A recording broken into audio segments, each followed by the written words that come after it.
Thank you very much, and I appreciate greatly the invitation to share some of the resources of PBS and PBS Kids with you today. Before we get started, I want to point out one of the information brochures in your packet. It looks like this. It's not inside the folder. It's called PBS Resources, Digital Resources for Teaching and Learning.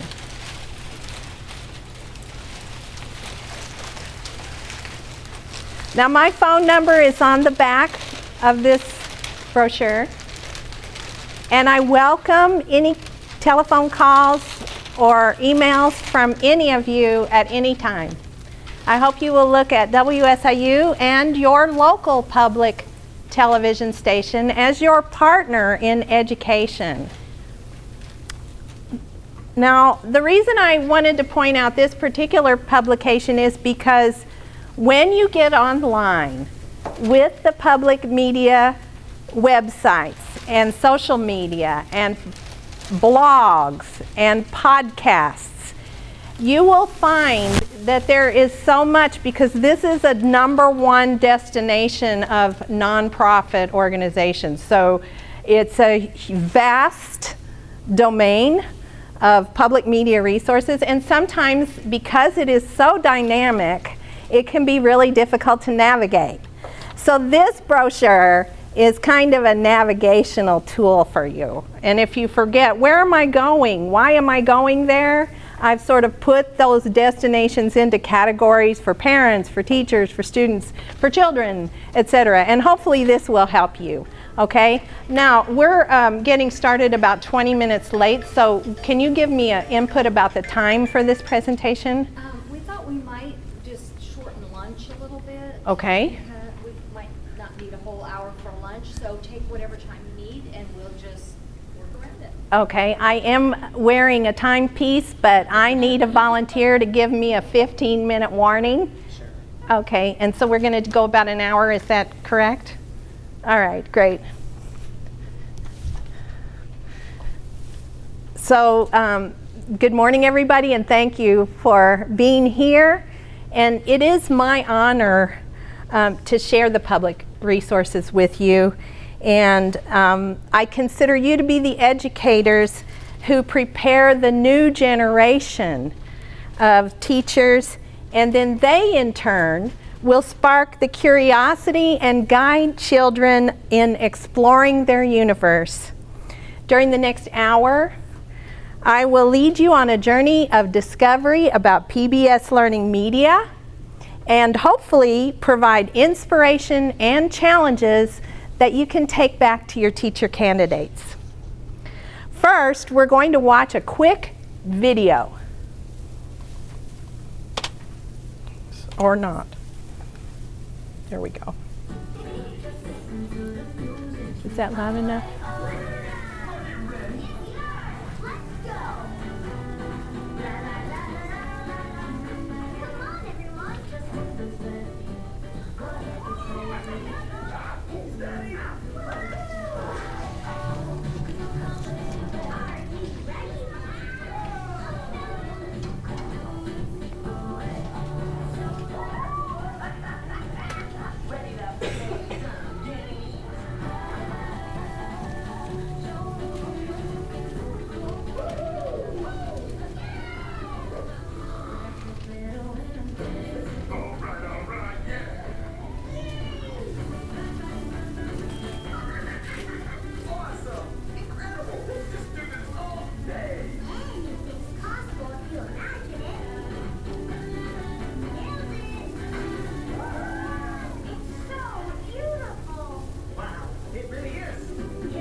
Do you recognize any of those characters? Yeah. All right, we're going to meet some of those characters again and again throughout the day during the keynote as well as in the breakout session this afternoon. I want to share a little bit about myself before we dive into PBS Learning Media. Here is my first grade picture and a recent picture, or I should say a more recent picture, of me at my work at WSIU. And when I was growing up in Southern Illinois, we got 4 television channels: ABC, CBS, NBC, and PBS. And my favorite television shows were Captain Kangaroo and Lassie. And we did not call it destination viewing at that time, but that's exactly what it was. And my family had a transistor radio, and we had a big console stereophonic system for music, which was a centerpiece of furniture as well as entertainment in our household. My brother Jim and I had subscriptions. This was really a privilege. So we received the Highlights magazine for children at home, and I always looked forward to getting my highlights in the mail.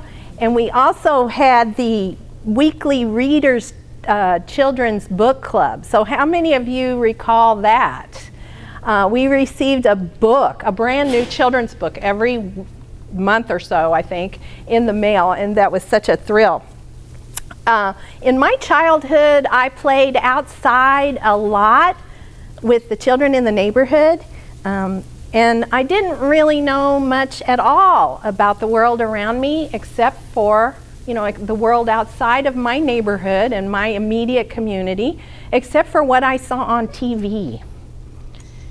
So I like to use this image of the American alphabet that I grew up with, okay? And many of you will recognize that the letters in this alphabet appear in major commercial brands like M&M's.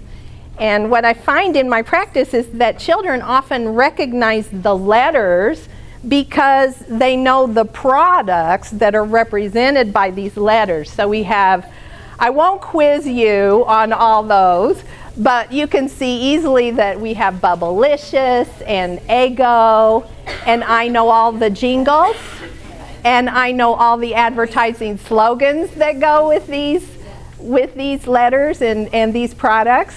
And we have the Oreos, of course, and Jell-O. Now, here's a different artist's depiction of the alphabet based on new media and technology. And these are logos, some of which even very young children can recognize, while elders struggle to identify even what category of the world that these images represent. Okay, so I wanted to talk to you about convergence culture, and I have some books in the breakout section that refer to what the media scholar Henry Jenkins calls convergence culture. And this particular layout is referenced to Sonia Livingstone. Are any of you familiar with the scholar Sonia Livingstone? This is from her publication Children and the Internet, which is over in the breakout session. And here you can see a variety of online opportunities listed. These are things that are pro-social that we can do in the world of digital technology. And then there are some of the potential threats. And so one way of connecting the lived experience with the paradigms and ideologies is to use a common lens that looks here, like we do, at risks and opportunities. And I just want to point out that the material that I am presenting today examines these relationships and overlaps that are in the areas of online engagement. And we want to use this to determine the agenda for working with digital media. And how do you set forth your curriculum so that your students are covering the right parts of technology? So in today's context, we're going to be covering a lot of these in the PBS learning media realm, okay? So, countries throughout the world are struggling with keeping up you know, and how do we deal with educating young children when there's so many technologies and children are now online from the earliest of ages. It's not just television anymore. And so I think PBS has recently done an outstanding job of clarifying just exactly what position children hold in the creative development of the media. So we see children at the center, of course. And I know you are familiar with the whole child curriculum. This is a little bit similar to that. So we are looking at development milestones, if you will, in terms of communication, critical thinking, creativity, and collaboration. And what this chart depicts are icons for each of the programs that are within this domain. So math and fine arts make use of both critical thinking and creativity. And you can follow the wheel around. These programs, this is Cyber Chase, this is Odd Squad, and this is another program that we're going to look at in a little more detail, Peg Plus Cat. How many of you are familiar with Peg Plus Cat? One or two? It's a preschool math program that is finely textured and layered with color and music, and it just enriches the whole idea of counting and adding and doing these math operations. Okay, any questions about this? Is this chart on PBS's website, or? It is not, but you may receive it from me if you'd like. Yes. Whoops. Okay, now I want to also point out that the development of this child-centered educational by design program lineup from PBS, all of that, it doesn't happen in a vacuum. It happens in concert with research and academics such as yourself. So this is my invitation on behalf of WSIU and PBS to all of you to get involved and help us in formative and summative research. You can help us with implementing these programs with teacher educators. It's open-ended, and I invite your ideas. Okay, also game producers are in this ecology and system of development. We also look at formal educators, informal educators like after-school programs, libraries, extension offices, ag educators, environmental educators, grandparents, and then the parents and caregivers of the children. So all of these are working together with those media tools, and so wherever that child is found, usually you can find some kind of program that will contribute to their development. Does this make sense to everyone? Okay, so what we're really trying to do here is build an ethical learning ecosystem. That's my language. I'm appealing to you that this is a collective responsibility for all of us. And here is sort of the diagram that I like to use. This follows WSIU's model with early childhood education programs and services that we deliver in partnership with all of you. And we're in the community. And so what happens is the Department of Education provides federal appropriations that enable PBS to get out there way in front on the cutting edge and do some kind of experimentation and innovation. And that is all evaluated, okay? So the PBS has a contract to and is accountable to the U.S. Department of Education to bring new programs out. And that is done in conjunction with research, as I mentioned. Oftentimes there's professional development, not just for the PBS stations, but also for all of the community members and other educators. And then the right kinds of marketing and messages are put together so that we can build those experimental programs and services to scale across the United States. So once that's all implemented in local communities, then it's time to give feedback, okay? And we're looking at what is the measurable impact of these services and how do we improve reading and literacy and outcomes for learning. And also, what is the true appeal and demand? Because what suits Manhattan, New York City, may not be very well suited or gauged for someone in Southeast Missouri. So all of those factors depend on audience feedback and feedback from educators, and then we in turn share that out across the United States with the system. So PBS is a membership system. So there are about 350 stations across the United States. It covers 98% of all households with free over-the-air television. And wherever you are, you should have a local station, that you can rely on, and they're all part of a vast system nationally. Okay. So we're going to, with that as our kind of background, we're going to dive in now to the PBS Learning Media. So did you know, first of all, have you ever used PBS Learning Media? Let's see a show of hands if you've ever used it. Okay, that's a little bit better. Millions of educators are using this service, and there are more than 100,000 free resources on this. And we provide both local content, so WSIU has actually built and contributed content into the National PBS Learning Media. Our content is correlated with standards, and we had to set up the metadata and the search terms and all of the tags and go through, the whole curriculum. So it doesn't just get on there on the fly. It's done with education by design.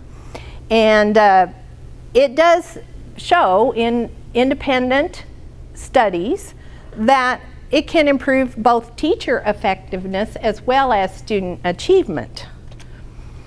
And this is a very, very critical point about PBS Learning Media, and it has to do with the desire, our aspiration in public media, to elevate early childhood educators. And I think for years I've worked in this field, and I've heard a lot of statements about trying to increase the professionalism, the wage base for early childhood educators.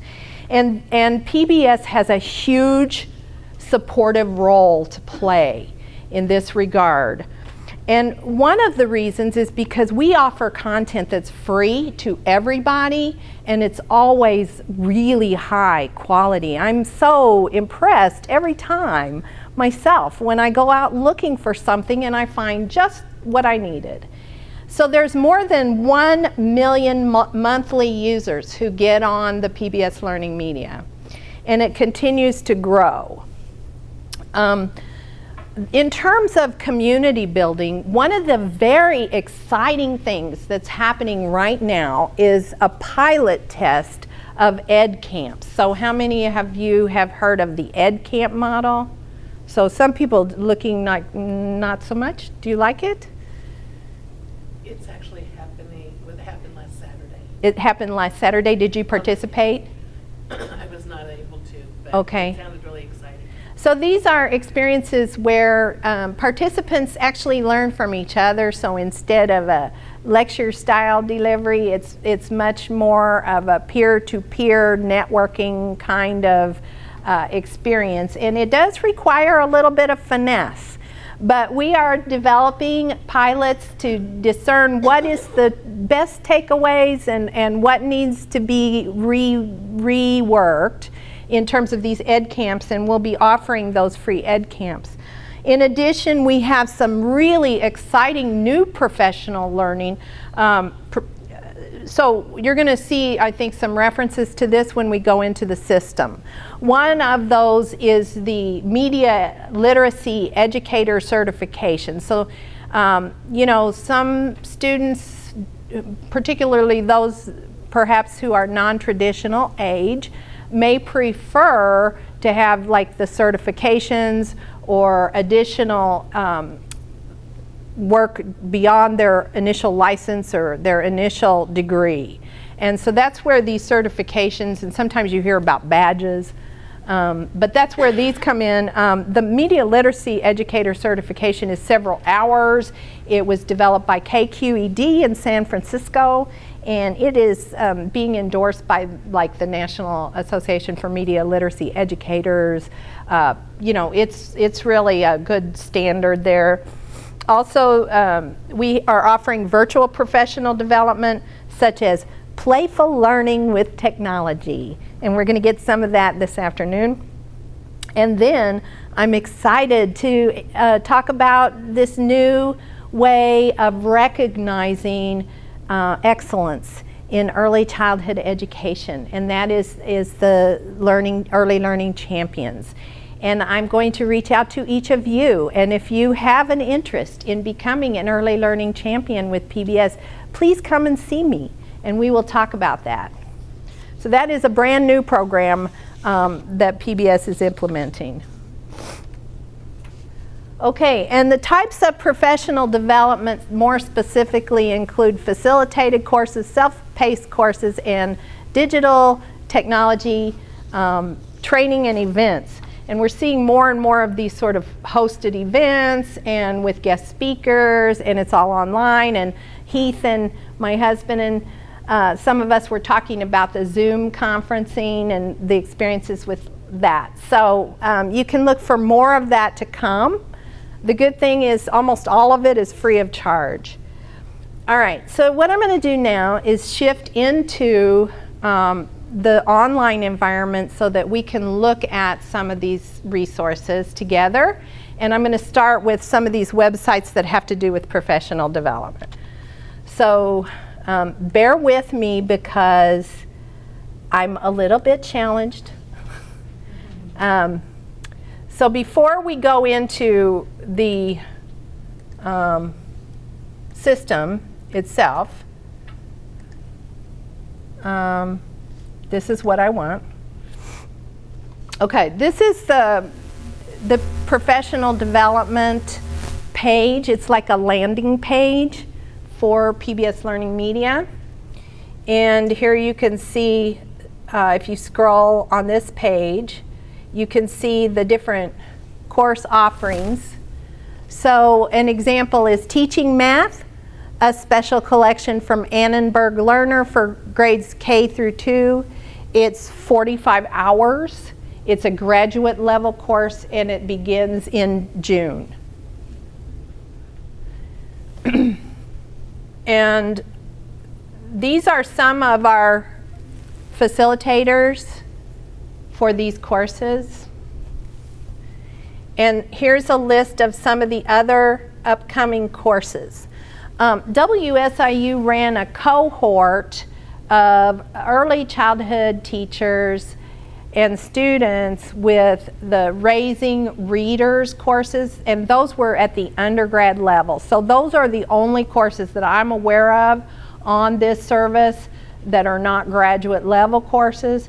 But all of these are good. You can get the certificates of, from your universities, okay? You do have to pay an additional fee in order to obtain the course credit hours from your university, but these are approved by many universities. And it's kind of self-paced, but you have to complete the course within the timeline. Are there questions about this right now? Okay. And there you see a little note about the Media Literacy Educator Certification. Now I want to show you a video from WSIU with a friend of ours who's an early childhood educator, and she took the Raising Readers course. And so this is a video where Keely is going to describe her experience with this course. And it's just a quick video. WSIU is connecting educators to the professional development opportunities of PBS Teacher Line. I'm looking at the PBS Teacher Line the course right now, which is telling stories. First, you take the dough just by introducing certain books that other teachers use and how they facilitate with that book. And that has actually been pretty interesting in talking about children and oral language and the ability to talk and listen and develop their own reading and writing skills. You're on this discussion board with all these different educators learning that there are so many different programs that you can do with your children that is so easy to access. I was elated that it was offered to early childhood facilitators because often it's only offered to the teachers that are in the public school setting. I'm Keely Gelso, and WSIU introduced me to PBS Teacher Line. So that's Keely. She's still a friend of ours at WSIU. She's currently the director at the Trinity Lutheran Early Childhood Center. She was at Kids Corner in Carbondale, which was part of the Park District's early child care service. And that wasn't recorded in high def, so that's why the quality was a little bad. But I wanted to show you Keely's information. Okay, now let's see if I can do this. When I sign in using my own zip code, or when the system recognizes me, Beth Spezia, as a user, like an authorized registered user of the PBS Learning Media, I get a little bit different look and feel, and you can see that Illinois edition up there. When you log in from your zip codes for Missouri, most of you will get 9 Network from St. Louis, and some of you may get Warrenburg or Kansas City, I think. There's public television stations there, and so you may see some kind of different information. And that depends on what that station has done locally to sort of customize. The Illinois edition represents all the Illinois public television stations working together. Okay, and otherwise though, you have access to all the content no matter what. Okay, so many of you have used this service already, but I think it would be relevant and important for me to at least give you a little bit of a navigational support tour here. You can get on this site, which is pbslearningmedia.org, anytime at no charge, and you can use it 3 times as a guest, and then they're going to ask that you create a login and register with the system. Once you do that, you will get an opt-out notification if you do not wish to receive the PBS newsletters for educators only. So these are not solicitations. They're not going to be requesting money.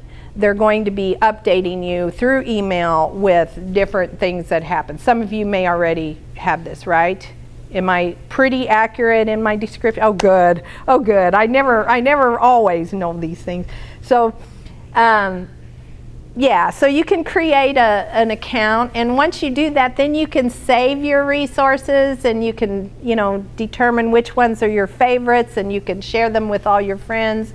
So you can also look at this about PBS, and here they have a list of everything that is involved with PBS Learning Media, and you can also use this to look at the community and the training and events, the digital innovators, and some stories. In addition, there is the PBS Teachers Lounge, and I just want to point this out. I'm now outside of PBS Learning Media, and I am going to jump around, so stay with me because I didn't have all these queued up before my presentation started, and there's a lot to go to. But this Teachers Lounge has a blog. They have Get Your Tech On campaign, Tech, T-E-C-H, Get Your Tech On campaign during the fall every year. I like this a lot. I use it a lot. You can search on these blogs. You can get more information about them. It's just a space that's really designated for teachers. Okay, so going back to the PBS Learning Media. Okay, so that's where we were about in the home page. All right, so on the home page, you can immediately start searching, but I want to point out that there is also this rotator. So Dolores Huerta was a farm worker, she was a migrant farm worker activist, and that's what that's featuring. Oftentimes this information in the rotator, that's these rotating features, that this will be associated with seasonal material content that's relevant for a specific holiday or something like that, on this day in history, for example. But if you want to see the features in particular subject areas, you can see that they're shown on these icons. And then at the bottom, you can get to any of these other links. You can go directly to the story builder, the quiz builder, the other productivity tools that you can use with your students. Now there's a student page, you can create assignments. You can do this with your teacher candidates. I'm not going to get into that directly. I want to feature more about the content today. Okay, but so in other words, rather than going into the mechanics of how to use all of these features, I'd like to just focus on some of the key content that might be relevant in your practice. Okay, so that is kind of the rotators, and then, and you can see you can also select what is the newest content. Okay, and then there's a lot, and then you can also look at what is the most popular content. Okay, and then you can also look at content by grades. So when I show you some of these items coming up, let me tell you how I found them, okay? I found them by clicking on the pre-K and K, and also by clicking on 13 plus. So these are the grade levels, right? And when you see 13 plus, what that indicates is it's not K-12 or through 12th grade, that is high school. 13 plus is university level and beyond, and that's where you find your professional development. So the 13 plus, when you see that, you should be thinking, okay, these are resources that teach teachers how to teach. Is that right? Is that the way to say that, I think? Okay. And then the subject areas. So there's lots of subjects here, and you can drill down. So it's not just the arts, but if you choose the arts, then it's going to give you a whole array of performing arts, visual arts, studio arts, et cetera, et cetera. And then by type. So now this is something I think many people often overlook. You don't just have video clips here. You have audio, you have lesson plans, you have galleries of photographs, entire collections. That's what WSIU built, was a collection. There's a wonderful middle school level collection.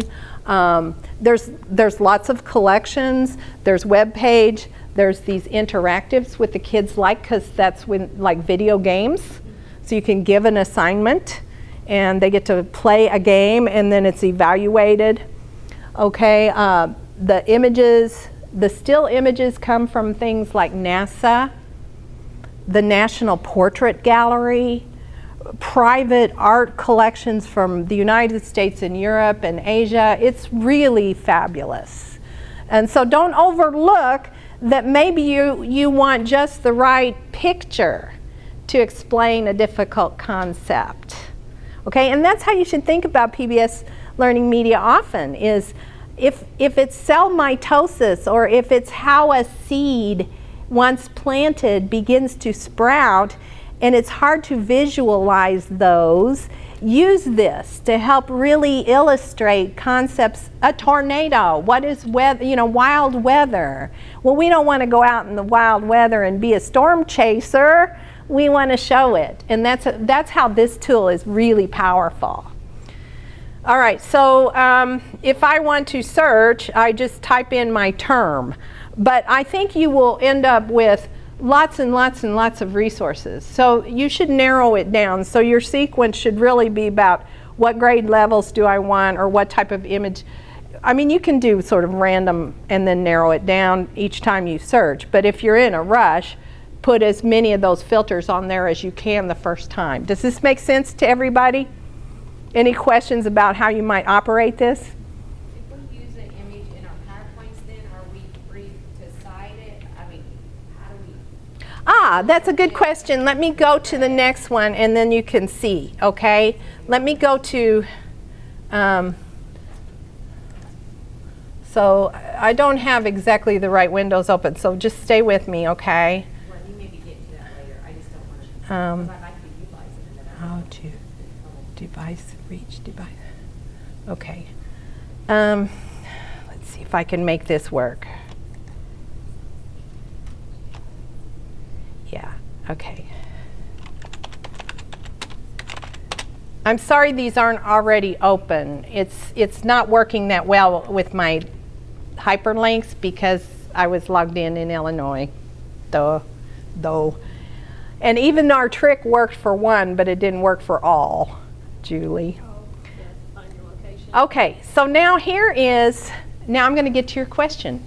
Okay, so here is a resource that I wanted to show you right away. So this is a resource that shows over here. The information about it is grades pre-K and 1. Permitted use is stream only. Okay? And 13 people have designated this as one of their favorite resources, and it's had 710 views, and then the credits, it was funded through Ohio. Okay? Now, this resource also, like all of the PBS Learning Media resources, you can use this heart, and when you do that and you're logged in, it becomes your favorite. Okay, probably that's what I should have done with log in. But anyway, and then if you want to share it, you also can use Google. So a lot of people have the Google Classroom, and then there's the Remind. Okay, I don't know how much of these online tools that you all use, but in K-12 environment, those are pretty commonly used. And then you can copy the link here, okay? And with the click, you can email this, share it with your friends via email, okay? And similarly, as it is with social media, you can use it on Facebook, Twitter, Pinterest. And that's what's nice on the Teacher's Lounge. You can see all that stuff on the Teacher's Lounge. You can see little mini windows with what's on Pinterest and what's trending right now through PBS Learning Media. And there's entire education groups of PBS that are on social media, and it's phenomenal. Okay, so then, so what is this that we're looking at? This is how to care for your device. So another thing that PBS does that's really nice is if you like this, you might also like these, and so it gives suggestions for similar resources. And WestEd is one of the have you ever heard of WestEd? They are a federal educational evaluator, and they've done some work to look at mobile devices and mobile applications in low-income pre-K to 3 families. Okay. And then we have the educational standards not listed here. Okay, so on this one, I want to take a minute and look at this video. When I'm working in the Child Development Lab at our university, when I'm working with teacher candidates, one of the things, and WSIU distributes tablets, okay, so that they can learn how to use some of these games and things in the classroom setting. And as part of their learning. And so what I find though is that it's just so automatic and so taken for granted that we know how to take care of these devices. And then children get grabby, and so we need to set the right expectations. So I think this does a good job, and I'm going to play it. This video is rated P for parent. Hi, I'm Ava. Today I'm going to share some tips for taking care of your new electronic device. As a parent, you probably already know lots about taking care of computers and other electronic devices. But when I was a little kid, I didn't know what to do. This video will help you get your young learner going in the right direction. Helping me will be my good friends, Professor Squishy, Dr. Bubbles, and Sarah. No matter what it looks like, this new device is going to be a powerful tool in your child's learning experience. And you'll need to work together as a team to protect it and keep it in good working order. First and most important of all, never ever get this device wet. It needs to be kept safe and dry, away from the kitchen sink and food and drinks and puddles and rainstorms and the bathtub. And Dr. Bubbles, sorry Dr. Bubbles, you won't be able to use this device. One thing that's cool about this new device is it's portable. That means it can go everywhere with your child. Learning on the go is fun, but that also means accidents can happen. Your child should carry the device with both hands and set it down softly on a flat, stable surface before working with it. Oh no, Professor Squishy! Oh no! Oh no! No one likes to get roughed up or poked or mashed. So make sure your child is gentle with the device's screen and buttons. That's better, Professor Squishy. When your child takes the device on the go, they need to first put it in its protective case with its charger. And then they can put the protective case inside their backpack or book bag. This provides extra protection. Good job, Professor Squishy. Your child should never, ever put anything heavy on top of the device. This could damage the screen and the electronics inside. You wouldn't put anything heavy on top of Sarah, would you? Oh, poor Sarah. Thanks for rescuing Sarah, Professor Squishy. After a long, busy day, we all like to rest and sleep. This device is the same way. So make sure that either you or your child turns off the device when they're not using it. Your child will need gentle reminders to keep it plugged in so it is charged up and ready for next time.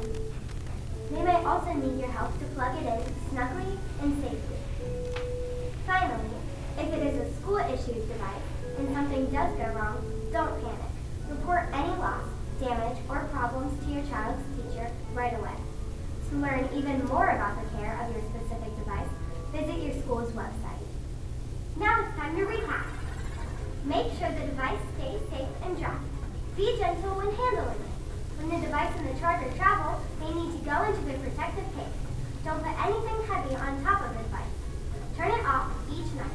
Then plug it in so it is charged up and ready for the next day. And if something goes wrong, don't panic. This video is rated P for parent. You know, I often put early childhood students together with our media students, and we have started to really work on videos that involve children as the presenters. And what is high quality about this particular clip is this presenter.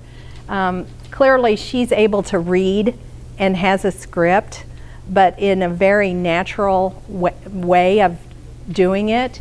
And I think that her depiction in this video is extremely respectful and shows child agency. And I like that. Yeah, okay. So this is kind of one example. It's typical of what we're going to find on the PBS Learning Media. There are other examples involving PBS Learning Media teaching demonstrations. So we have educators who are in classroom settings with smart boards who are going through the individual lessons, like for Peg plus Cat. So they will be exemplifying the way that these resources can be used with young children in the classrooms. And those are correlated not just to the state and national standards for early learning, but they are also with companion print materials, lesson plans, and other stuff. So I want to show you some of that now. So it goes from like really elaborate kind of academic style all the way to very practical, hands-on, simple. And I want to start with this really elaborate set of teaching guidelines that are available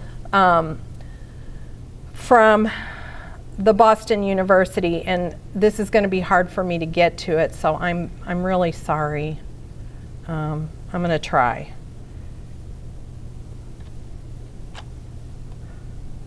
Because I wasn't quite set up, I think, the way that I should have been here.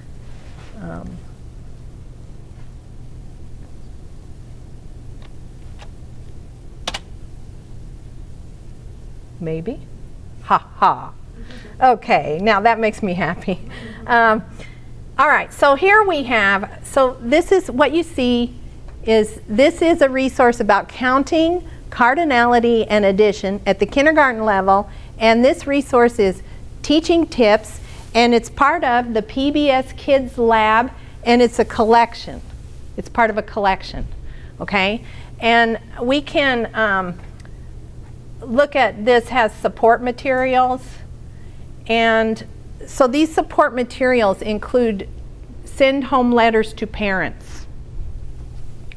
So here's a parent letter in English, but it's also available in Spanish. So what this does is it opens the letter. My Acrobat plugin is missing. Okay, sorry. I'm going to open it if I can. Yeah, there it goes. Now this is designed so that you can print it off, download it and keep it and print it off and send it home. So let's say that you're doing counting and you're doing number activities that are based on Curious George. So you watch a Curious George video and you have some hands-on activities where you're doing counting, and then you do maybe some writing associated with that in the classroom situation, and then you send this home with the students at the end of the week or the end of the day. And it's, dear parent, we're learning about identifying missing numbers in a sequence. And look how colorful this is. And it gives them tips. Play these games at home. Help us connect. So you always hear about the challenge to connect from the school to the home. This is a great way to do it. And it's also available in the Spanish language as well, okay? And the educational standards are here. So this is the national standards. In this case, this is a professional development or teaching resource, so it's meeting college and career standards for adult ed.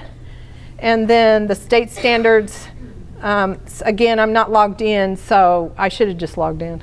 Anyway, you would get Missouri or wherever you're logging in from. And then we have launch. All right, so this is the basic resource, okay? And this was from the Boston University School of Education. And it says, using best instructional practices with educational media to enhance learning. So this is what I was saying, is this is the more academic oriented one. All right, you can see the contents of this. It's how to teach and how this is aligned to standards. And you have these grids, okay? And it's got, each of the games are on top. So there's the hide and seek game and the apple picking game, you know, that we're looking at Curious George, or we're looking at these different programs. And what this is very typical. So all of the games that we're going to see in the breakout sessions are all aligned. It says this is what the curriculum level is, here's what your educational goals and outcomes are projected to be, here's where the game aligns. So this is very common to see this kind of stuff. And this is going to be helpful to your teacher candidates, because let's say you ask them to build a lesson or build an activity. Okay, they can use this to find out, yes indeed, and check themselves. Yes, my activity meets all these criteria, or I'm selecting Curious George because I know that this has all been figured out and this is, let's call it orthodox, right? Is this helpful? Okay, but this is like really academic. I would choose some things that are maybe a little more fun. Okay. Now, in your packets, oh gosh, you have the Nature Cat.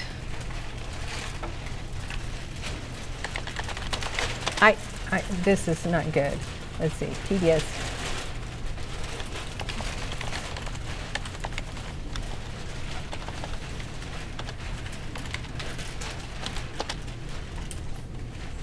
Okay, the Nature Cat Classroom Resources. I'll tell you, that looks like a big sheet like this.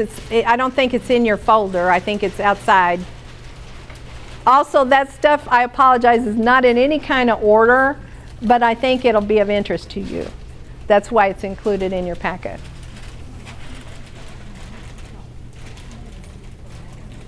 So Nature Cat is about a household cat who goes outside, and when he goes outside in the backyard, he becomes this superhero of nature and exploration and science. And he's got some little friends. And there are all these different resources, and you have, I think, do you have Creatures of the Swamp? Okay. So this is how this fits with that handout. Okay, so this is for pre-K and K. And this has, for teachers, an entire guide. Okay, and it says, here's a way to make use of this handout. This is one of those little activity sheets that you hand out in the classroom. When I was in school, we used to get like a Scholastic or something, and it was just a little activity sheet, and I always relished that. Sometimes it was used as a reward in the classroom.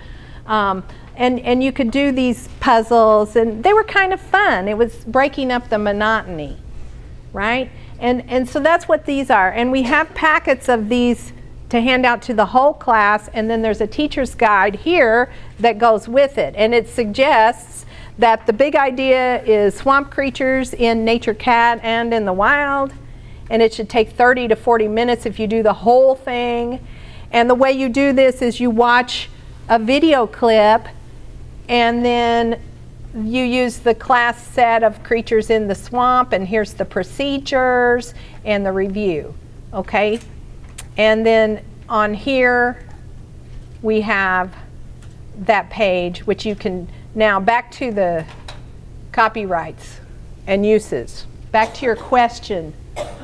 This is different. Permission. This is streaming, downloading, sharing, and modifying. So you can do anything you want. You can embed this in your own classroom presentation materials. You can use it in your Zoom or your Google. You can make assignments from it. You can print them. Okay, so generally speaking, the rights for use among educators for PBS products and services are very liberal.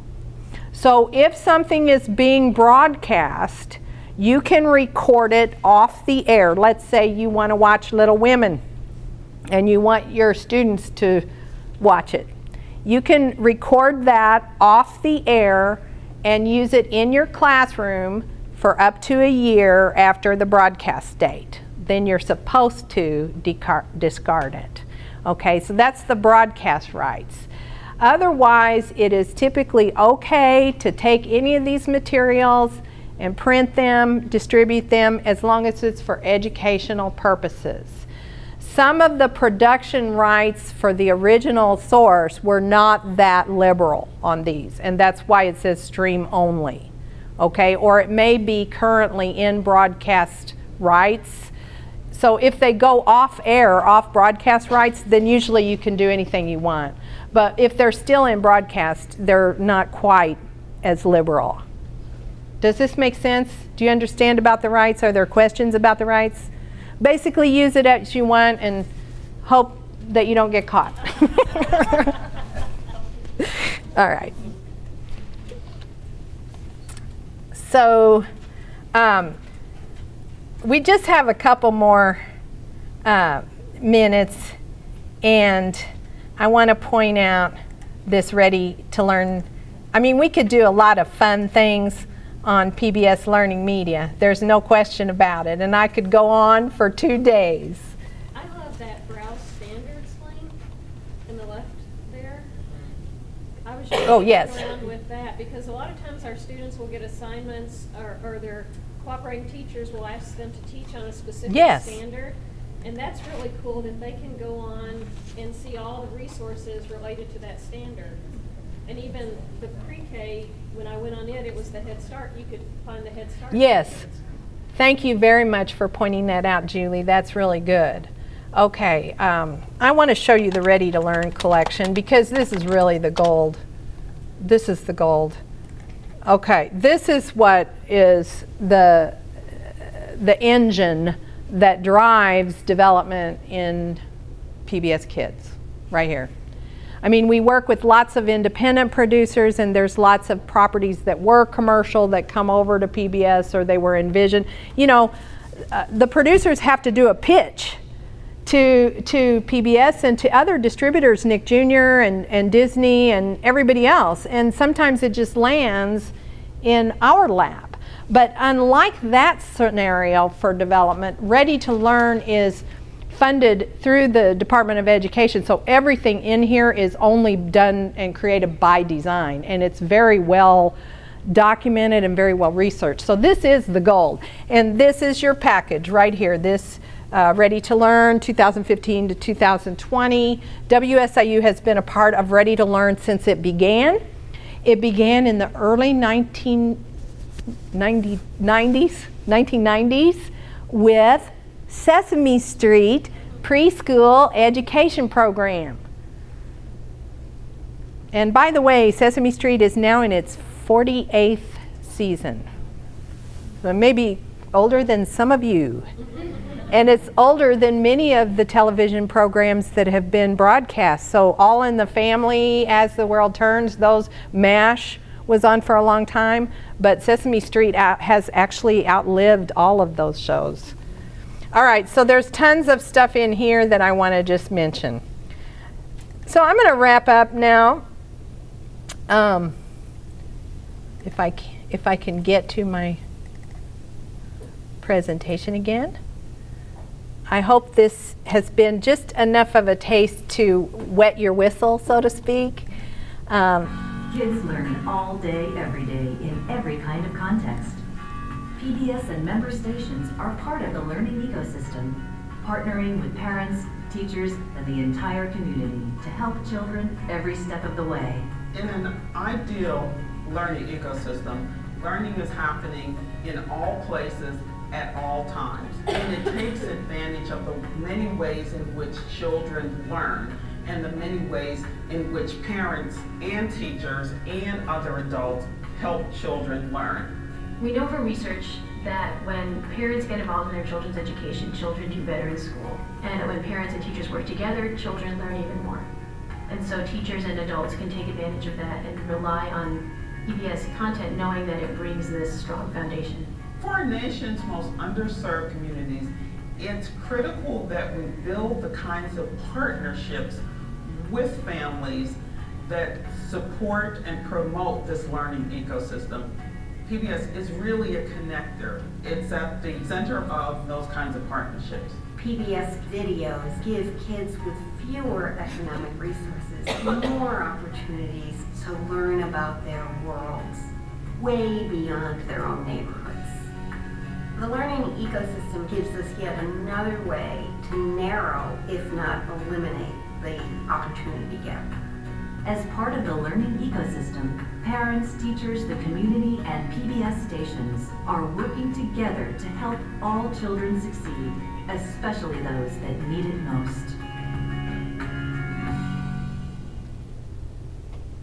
Okay, I have mentioned funding quite often today, and I just want to clarify about the funding model for public media.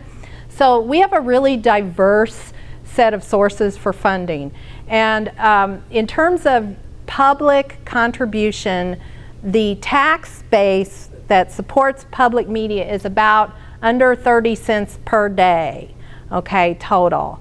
And so when you look at the total funding for all of PBS, not just kids, it's around $300 million a year, which isn't even a blink of an eye in some of the legislators' committees and funding activities.